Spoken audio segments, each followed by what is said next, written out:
I was just thinking to myself that a lot of parents out here, they want their kids to go to school. They wish their kids would go to school. They want their kids to school to get them out of their hair, or to give them some peace of mind. But generally, my kids don't bother me. Like, they hardly ever fight. My daughter stays in her room, watches her phone. My son stays on his Xbox, plays his Xbox by himself. I mean, once in a while, my son might tell her to be quiet or shut up for no reason, and it's ridiculous, but they treat me like a maid. Get me this, get me that. But in general, I enjoy that, because when it comes down to it and mommy's sick or I don't feel good, I mean, my son's 11, almost 12. It'll be 12 next month. My daughter's 10. But when it comes down to me not feeling good, my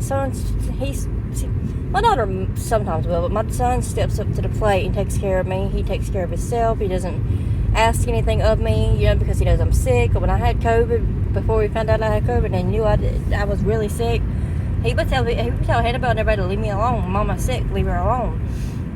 So, I mean, it ain't like that having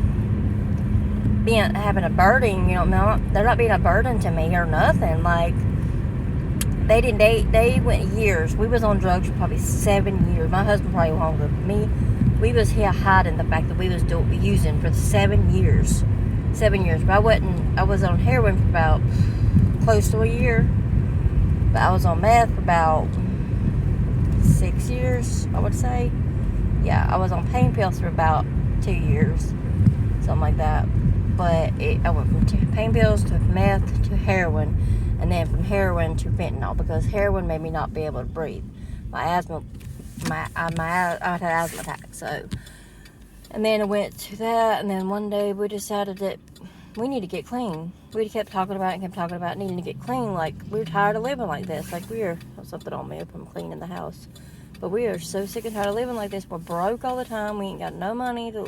Jason was losing his job, basically. Then he got to where he didn't want to go to work, because when he went to work, I mean, he could make it on meth, you know what I'm saying? But heroin, he wasn't snorting it. He was smoking it.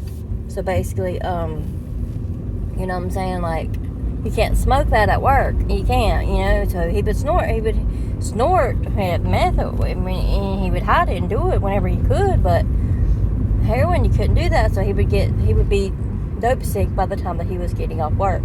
So that's why he would try to leave work early or go to the dope man's house on break or something. I mean, and it got to the point where he would just rather stay home and be high than go to work and make money. Like, because we were just working for drugs. I mean, that's what he was doing basically. And whenever I was working at the time, when I was just doing pain pills and a little bit of meth here and there, it was like, you know what I'm saying? Like, I started had to pay for I paid $100 for 2 Opana pills, like pain pills that are strongest of pain pills ever. They're $50 a piece.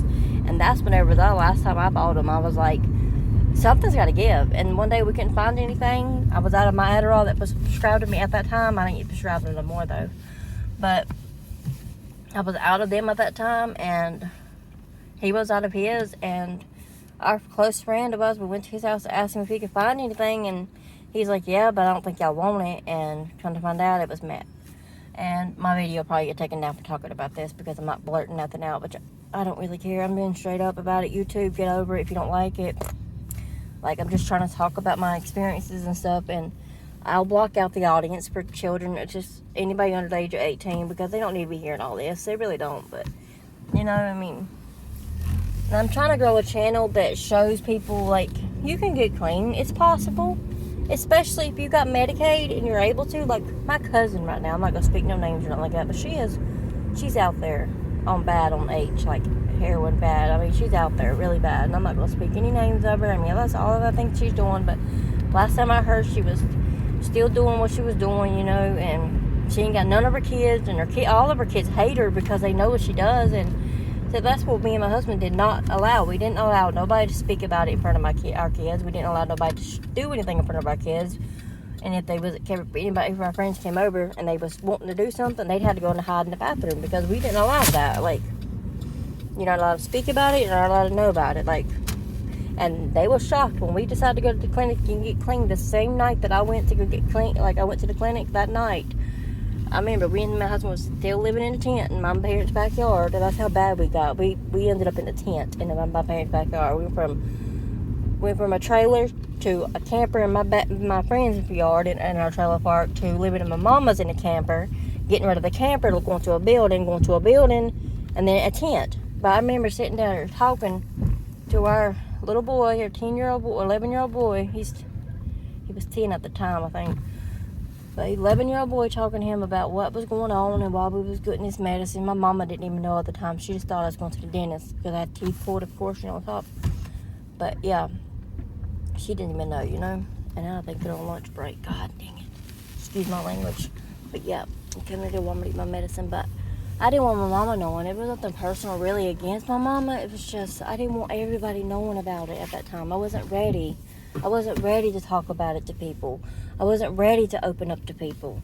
I just wasn't, And I had to come to Walmart to get my husband's medicine, some of it anyways. We're on Suboxone now, and we've been on it for a year now almost.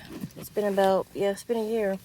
And it's better than doing drugs, it honestly is. But yeah, I'll flip it around and let y'all see me at Walmart. But there you go. And please, if you like my videos, just subscribe. Even if you don't like them, just subscribe. Just give me a little faith, okay? But here we go. Ooh.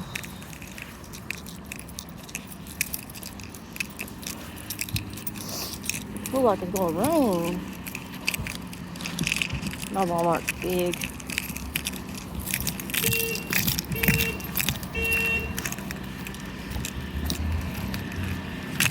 I had to get $100 out of the bank.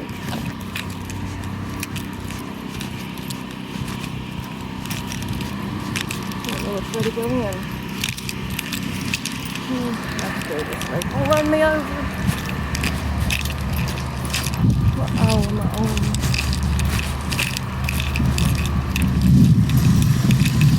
4, 5.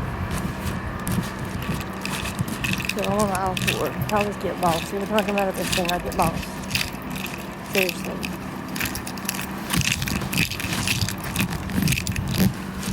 I haven't clean.